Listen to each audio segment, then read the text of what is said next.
He went to an island to disappear. No neighbors, no noise, no past. But the sea brought him something he never expected.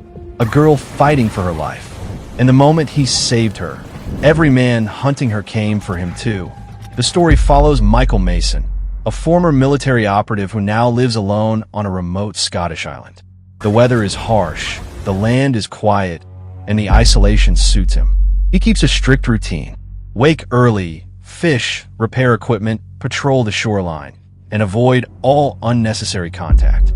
It becomes clear this is not just a man enjoying peace. This is a man hiding from the world. Inside his cabin, everything is organized. Food stacked carefully, radios checked daily, medical kits ready, doors reinforced, hidden weapons stored where only he can reach them. Michael does not live like a normal civilian. He lives like someone who expects danger to return one day. One stormy night, Michael spots movement in the water. At first he thinks it is debris from the rough sea. Then he hears a weak cry. He rushes to the rocks and finds a young woman barely conscious, tangled in wreckage. She has cuts on her face, bruises on her arms, and fear in her eyes even before she wakes fully.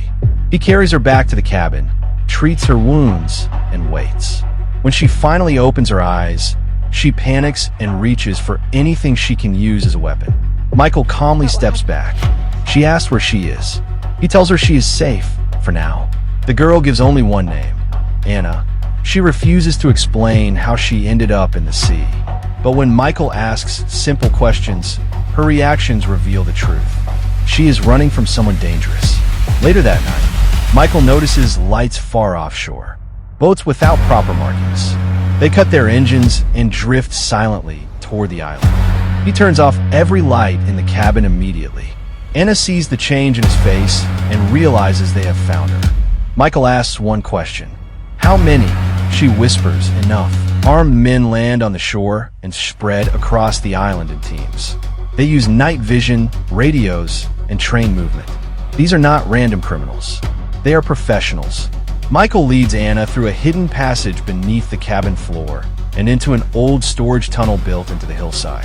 While moving, he explains nothing, but she now understands he is not an ordinary recluse either. Above them, the first attackers enter the cabin expecting an easy capture. Instead, they trigger traps Michael built years ago. Doors lock automatically. Floorboards collapse. Smoke fills the rooms. By the time the men recover, Michael is already hunting them in the dark. Michael fights with brutal efficiency. No wasted movement. No panique. He uses the environment better than weapons.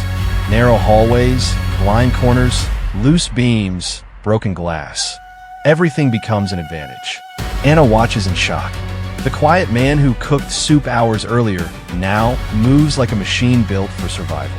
After capturing one attacker alive, Michael interrogates him and learns a name he hoped never to hear again. Victor King, a former intelligence commander turned private kingmaker who now sells secrets and violence to the highest bidder. Michael once worked under King. Then King betrayed everyone on his team. Anna finally tells the truth. She was working inside one of Kane's financial operations. While processing encrypted transfers, she discovered evidence linking politicians, traffickers, mercenaries, and assassinations across multiple countries. She copied the files and tried to escape. Kane ordered her killed before the information could leak. Michael asks why she came to this island. She says she didn't. The boat carrying her was attacked. She jumped into the sea and drifted here by chance. Michael almost laughs. Chance has a strange way of finding men who want to disappear. Kane contacts Michael directly through an emergency frequency only old operatives would know. His voice is calm, almost friendly. He offers a deal, hand over Anna, and walk away. He promises money, transport, and a new identity. Michael stays silent for several seconds before replying. You already took the last team I had. Kane answers, and you still survived. The old wound is reopened. Michael decides to stop running permanently. He tells Anna there is a radio tower on the far side of the island connected to an old emergency network. If they reach it, they can upload the files publicly. Kane would lose protection overnight, but getting there means crossing open land while hunted by armed men. They move through forests, cliffs, and abandoned wartime bunkers. Along the way, Anna proves she is stronger than Michael expected. She patches his injuries, distracts patrols, and refuses to be treated like dead weight. Slowly, trust forms between two strangers connected by violence. Kane anticipates the tower plan and sends his best team ahead. A long chase follows through fog-covered hills and narrow stone paths. Gunfire echoes across the island. Michael uses old military tricks to split their formation and force them into bottlenecks. At one point, Anna is captured. Kane speaks to her directly, telling her Michael is not saving her out of kindness. Men like him only know war. But Kane underestimates one thing. Some warriors stop fighting for governments and start fighting for people. Michael launches a one-man rescue assault and pulls her free. They reach the radio tower, but Kane is already waiting there with several guards. The final confrontation begins. A brutal fight breaks out. Metal stairs collapse. Windows shatter. Equipment sparks and burns. Anna races to unlock the transmission system, while Michael battles Kane across the tower platform in heavy wind and rain, and finds the strength to rise again. The two men exchange savage blows until Michael finally disarms Kane. He gives him one chance to surrender.